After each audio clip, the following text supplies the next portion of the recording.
do something you're very passionate about. And don't try to chase what is kind of the hot passion of the day. People say you have to have a lot of passion for what you're doing, and it's totally true. And the reason is because it's so hard that if you don't, any rational person would give up. It's really hard, and you have to do it over a sustained period of time. So if you don't love it, if you're not having fun doing it, you don't really love it, you're going to give up. So just go and do it, try, learn from it. You'll fail at some things. That's a learning experience that you need so that you can take that on to the next experience. And don't let people who you may respect and who you believe know what they're talking about, don't let them tell you it can't be done. Because often they will tell you it can't be done, and it's just because they don't have the courage to try it. I think people that look for great ideas to make money, aren't nearly as successful as those who say, okay, what do I really love to do? What am I excited about? What do I know something about? What's kind of interesting and compelling? It's very rewarding when you work on something you think is going to make a big difference. And yeah, it's a little bit harder, but I think the passion that one might bring with it brings so much more energy to that you're more likely to succeed. You have to have an emotional investment in what you're doing. If you don't love what you're doing, failure is pretty much guaranteed. Success is not guaranteed by any means, but failure is much more likely if you don't love what you're doing. If you know exactly what you want to be, you need to spend as much time with people that are actually that already. One of the things that I do is I question a lot of things. And you can do that in a good way and a bad way, but hopefully if you try to get people to motivate why they're doing something and their way of thinking, the worst thing you can end up with is a situation where you get told, well, this is the way it's always been. Mm-hmm. That's the worst ever. That's a non-answer. Instead, ask yourself, given everything we have today, is there a way we can make this better? And so when we're coming up with ideas, we always ask ourselves, what kind of new market is this creating? And then also, what part of my day and what problem is it solving? And so I've gone as far as taking an entire catalog of my day from the moment I open my eyes and writing down every single thing I do. And then asking myself, is there something here? If you're not coming up with 10 ideas a day, that's why I have this thing. If I'm not filling up this page every single day, then my idea muscle will atrophy. And I started this in 2001, and I still do it every single day. You have to come up with ideas every single day, or the idea muscle atrophies. The good news is, after about 6 months of doing that, you're like a machine. People get surprised at how many ideas you could just have anywhere. But understand that naturally nobody is interested in your idea. The world could care less, and you have to persuade them, and you have to show that you're the one person out there that can do it. When it comes to changing the world, what I learned from Steve Jobs is, if you believe in a Macintosh, if you believe in iPhone, iPod, iPad, if you believe enough, then you will see it. Because other people will believe in it. Other people will create software. Other people will create products. So you need to foster the belief in what you are dreaming so that it becomes a reality, which is very different than saying, I don't expect anybody to believe it until I see it. You need people to believe it before they can see it. Don't necessarily think that you have to have the home run and the huge Apple computer on your first start. I spent a long time in my life with skills just building little devices for fun. For fun is one of the key things, because that drives you to think and think and think and make it better and better and better than you ever would if you're doing it for a company. Build things at first for yourself that you would want. For somebody aspiring to take things to the next level or to even surpass their wildest dreams, there's always going to have to be an element of luck, but I think more important is putting yourself in a business that can be ubiquitous, that really doesn't have limits. Because otherwise, there's always going to be a grind to it.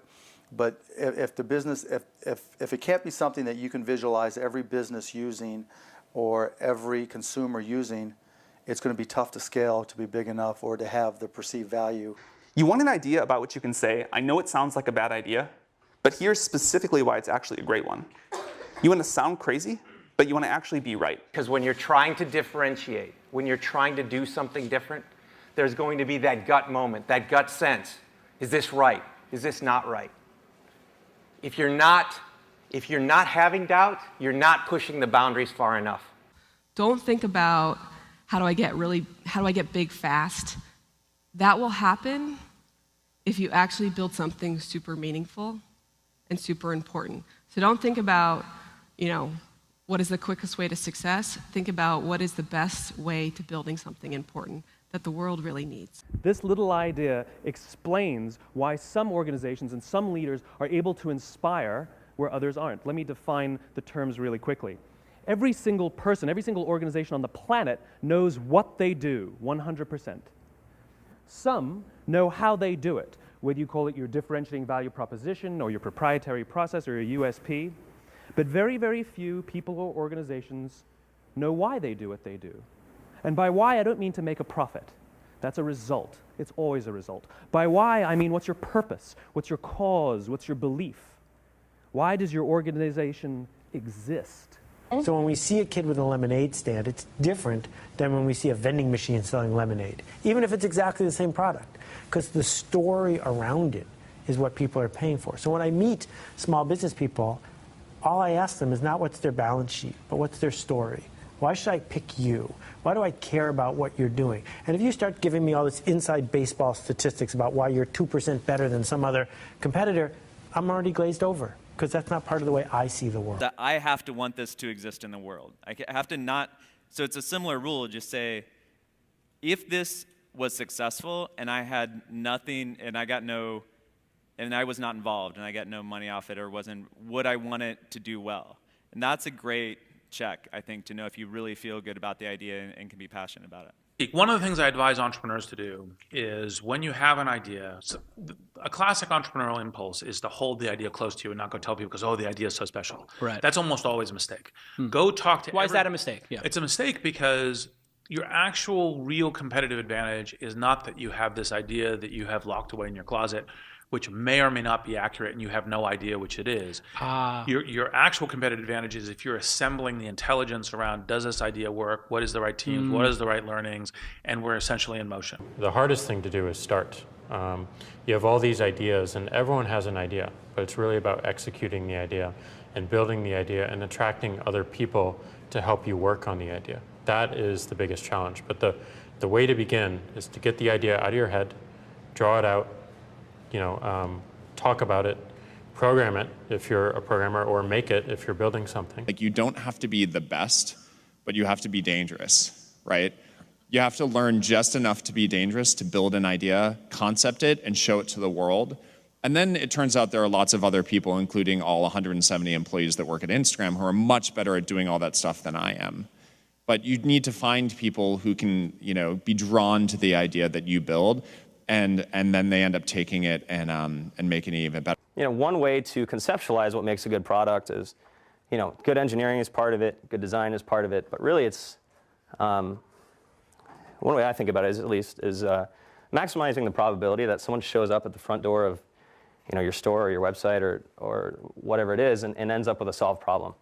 And oftentimes the best methodology is to start with the perfect experience with just one person, get that right, and then figure out how to scale something great instead of scaling something not so great and then trying to improve it. That's really hard to do. And so I think when you are starting a new business, you don't want to go after giant markets. You want to go after small markets, and you want to take over those markets quickly. Constantly seek criticism.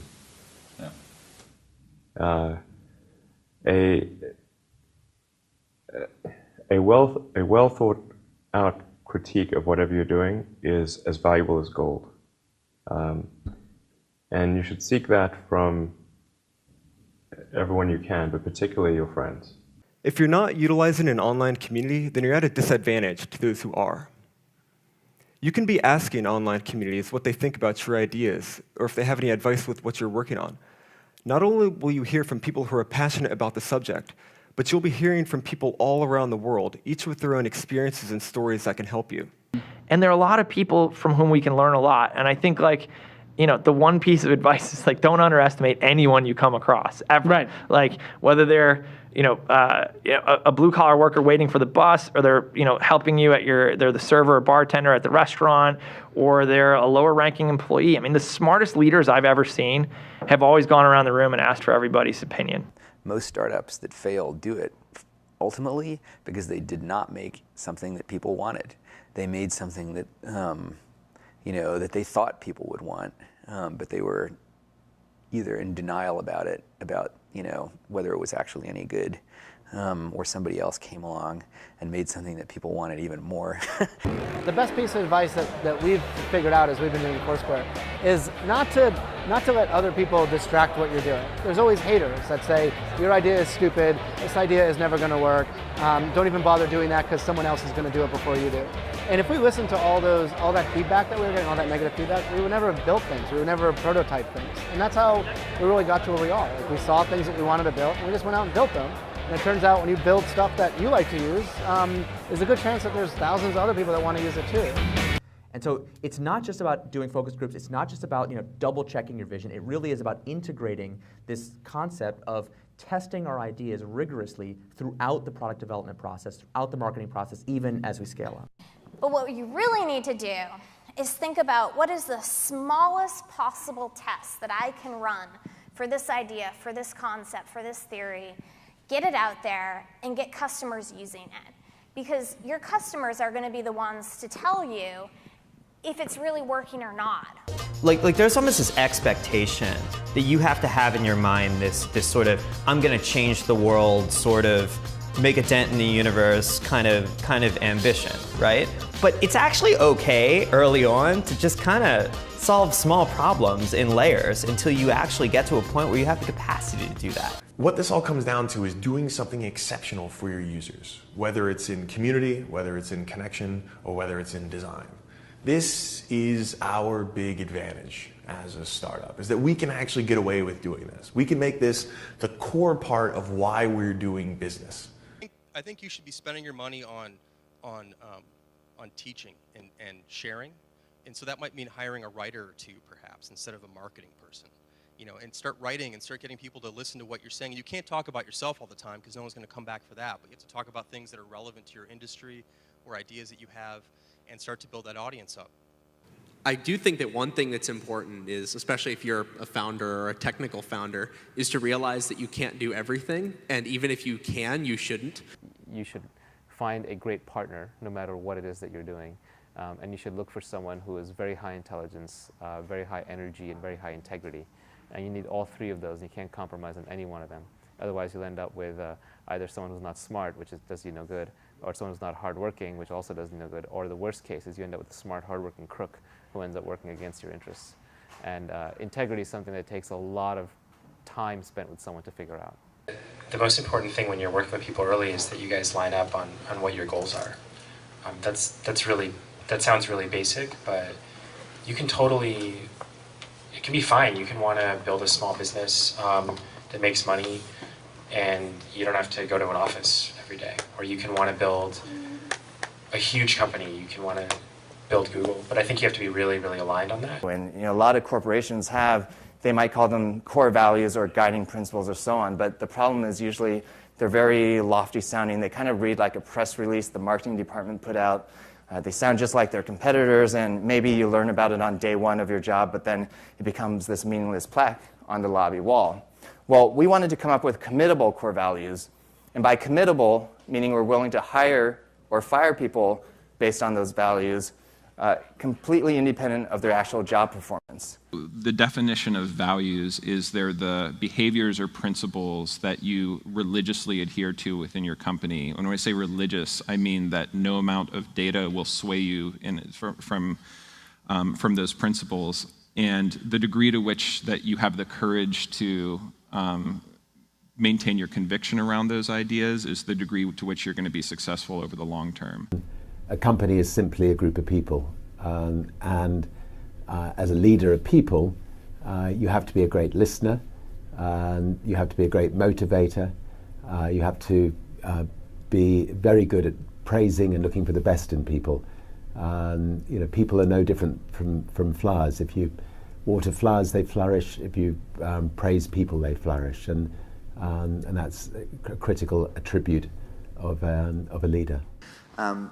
So I kind of like half jokingly with a lot of people say that, my job is basically like to be the assistant for the rest of the company. Like my job is to make sure that like you have what you need, that it's and basically you have everything you need to kick ass. Like that's my job. If you don't have that, then let me know because I'm not doing my job. There are a lot of things that are outside of your control. A lot of external circumstances will determine the success of your idea, whether the market timing is right for this new kind of service, or whether people, whether a customer, like the economy is right for your kind of service, right? Whether you meet the right people who will finance your company. Many external circumstances are like outside of your control and but will affect the outcome, and you have to be okay with that. Another quality that I think is important is kind of being flexible-minded or open-minded. I'm not saying you shouldn't have a vision for your idea or your product, but you need to be open to changes. So many things go wrong when you're starting a company, and often I think people ask, what mistakes should you avoid making? And my answer to that question is don't even bother trying to avoid mistakes because you're going to make tons of mistakes, right? And the important thing is actually learning quickly from whatever mistakes you make and not giving up, right? And I mean, there are things every single year of Facebook's existence that could have killed us or made it so that it just seemed like moving forward and making a lot of progress just seemed intractable, but you just kind of bounce back and you learn, and nothing is impossible. You just have to kind of keep running through the walls. The two things we really zero in on people are, two things. They sound simple, they end up being very difficult. Courage and genius. Courage is the one we talk about a lot because it's the one that people can learn. Courage, which is to say not giving up in the face of adversity, just being absolutely determined to succeed, is something that you can like force yourself to do. It can be very painful. You can force yourself to do it. The genius part is a little bit hard to force yourself to do. Courage without genius might not get you where you need to go, but genius without courage almost certainly won't. And I think the reality is just, not quite so glamorous. There's there's an ugly side to being an entrepreneur. And also just more importantly, what you're actually spending your time on is just a lot of hard work. Sam mentioned this, but you're basically just sitting at your desk, heads down, focused, answering customer support emails, doing sales, figuring out hard engineering problems. So it's really important that you kind of go in with eyes wide open. Optimism has a place, but I think even more so for the first-time entrepreneur, you need to be pragmatically pessimistic. What I mean by that is you need to define all of the worst-case scenarios in terms of financial loss, time loss, etc. Look at what you will learn if that happens and accept and come to terms with that before you ever start.